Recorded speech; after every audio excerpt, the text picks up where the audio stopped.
He told me he couldn't afford a vacation, until I saw his secret honeymoon photos with someone else. The storage unit key fell out of Daniel's gym bag while I was doing laundry. Unit 447B, Clearwater Storage. We didn't have a storage unit. I stood in our basement, holding the orange plastic keychain, trying to rationalize. Maybe it was for a client's equipment. Daniel's architectural photography business had grown substantially in the past 3 years. He was always hauling lights and backdrops somewhere. But clients don't usually give you their storage keys. That evening, I watched him make dinner, chopping vegetables with the same precision he brought to everything. 12 years of marriage, and he still arranged food on plates like he was composing a photograph. How was the Morrison building shoot? I asked, testing. Postponed again. They're contractors behind schedule. He didn't look up from the cutting board. I spent the day editing the Riverside complex shots instead. His laptop was right there on the counter, closed. The camera bag he'd taken this morning sat by the door, supposedly full of unused equipment. I checked our shared calendar earlier. The Morrison shoot was never scheduled.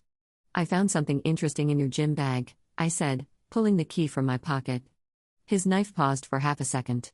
Oh, that? Ryan asked me to hold on to it.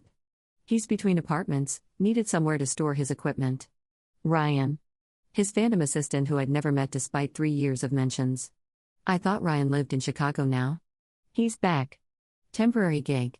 Daniel plated our salmon with architectural precision. Why were you going through my gym bag? Laundry. Your clothes were on top of it. He smiled, that easy smile that used to make me feel safe. You're too good to me, Jennifer. That night, I lay awake mapping the inconsistencies.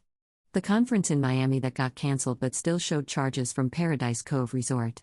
The weekend client meetings that required overnight bags. The new cologne I'd found hidden behind old tax returns. The way Sophia had mentioned Daddy's friend from work who wore pretty dresses, when Daniel supposedly worked alone. At 3 a.m., I made a decision. I'd visit Unit 447B tomorrow while Daniel was at his very real, definitely not fabricated meeting with the Riverside complex owners. Clearwater Storage sat between a strip mall and an abandoned restaurant, security cameras on every corner. I sat in my car for 20 minutes, key heavy in my hand, watching people come and go with boxes and furniture. Normal people with normal secrets, old wedding dresses, inherited furniture, Christmas decorations. The unit was climate-controlled, interior access. I walked fluorescent-lit hallways that smelled like cardboard and dust, counting door numbers.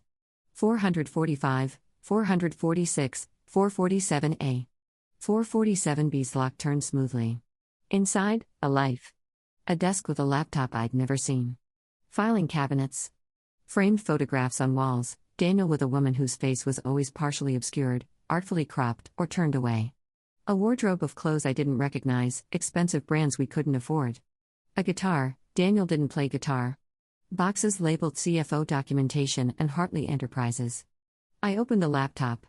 Password protected, but the sticky note underneath said Paradise 2023. His passwords were never that cheerful. I typed it in. The desktop wallpaper was the same woman from the photos, laughing on a beach, face finely visible. Young, maybe 25. The email icon showed 47 unread messages.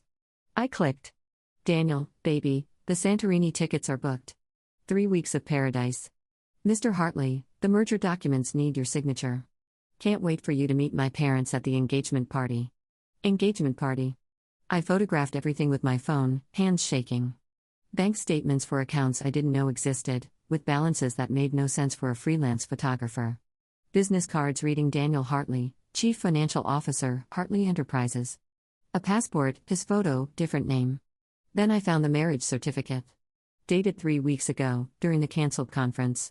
Daniel Hartley and Isabella Martinez. The sound of footsteps in the hallway made me freeze. They passed. I kept digging.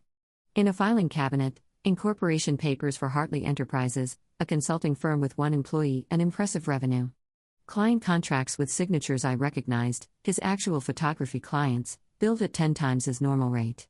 They were paying Daniel the photographer while simultaneously paying Daniel Hartley for consulting services. My phone buzzed. Daniel, home early. Where are you?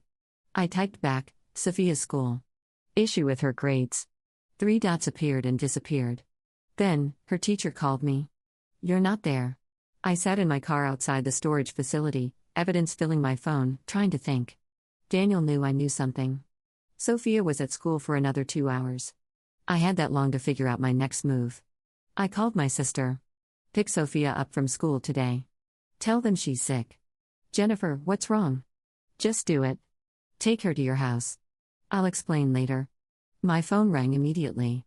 Daniel. I didn't answer. I drove to our bank. The joint accounts were already empty, checking, savings, even Sophia's college fund. The transactions showed transfers to accounts I didn't recognize, all initiated this morning after I'd left. He must have been monitoring the storage unit somehow. Camera I didn't see. Motion sensor. Something. Our financial advisor, Robert, looked sick when he pulled up our portfolios. Mrs. Walsh, These withdrawal authorizations have your signature. They're forged. I'll need to file a report. This is significant fraud. How much is left? In the account solely in your name? About $3,000. Everything joint has been liquidated. 12 years of savings. Gone in a morning. I drove home to an empty house. Daniel's clothes were gone. His cameras, laptop, the files from his office, vanished. But sitting on the kitchen table, a single photograph. It was me, asleep in our bed, taken recently. Maybe last night. Maybe this morning. The composition was perfect, like all his work. Light falling across my face just so. Vulnerable. Exposed. Underneath, his handwriting, "You were the only real thing." My lawyer's sister arrived with Sophia at her house. Jennifer, what the hell is happening? I showed her everything. The storage unit photos. The bank statements. The marriage certificate. This is bigamy, she said. Federal fraud. Identity theft. We're calling the FBI. With what proof? The storage unit's probably empty now. The accounts are closed.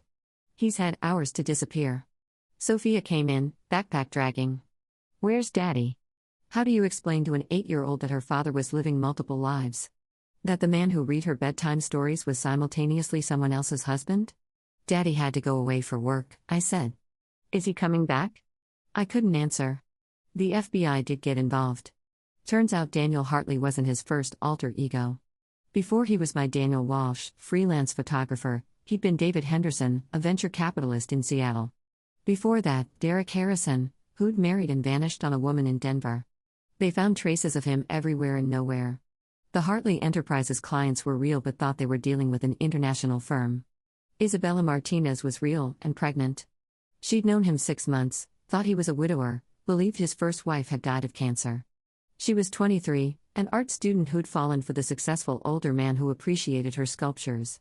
They never found him. The divorce was granted in absentia. The house was foreclosed, the second mortgage I didn't know existed came due. Sophia and I moved in with my sister. I still photograph well. Every morning, I wake up and check that I'm really in my sister's guest room, that this is my actual life. I keep all my documents in a safety deposit box only I can access. I've shown Sophia photos of every version of her father the FBI found, so she'll recognize him if he ever appears. Sometimes I remember that morning 3 years ago when Daniel suggested I should pursue my own interests, have my own space, stop looking so closely at his work. I thought he was being supportive. Now I know he was building distance, creating gaps he could disappear into. The investigator said con artists like him don't think of themselves as liars. They believe each version is true while they're living it. Every promise sincere in the moment, every I love you genuine until they step into the next life. Last month, Sophia asked if Daddy was a bad person. I told her the truth, I don't know who he really was, so I can't say if he was bad or good. He was just very good at being whoever he needed to be. She said that sounded lonely. She's probably right. I got an email yesterday from an anonymous account. Just a photo, sunrise over unfamiliar mountains, perfectly composed. The metadata had been scrubbed, but I know his eye, his way of finding light. I deleted it. Then I emptied the trash. Then I called the FBI agent and changed my email address. Some mysteries don't need solving. Some people don't want to be found. And some of us learn, too late, that the person sleeping beside us was always a beautiful, perfectly composed lie.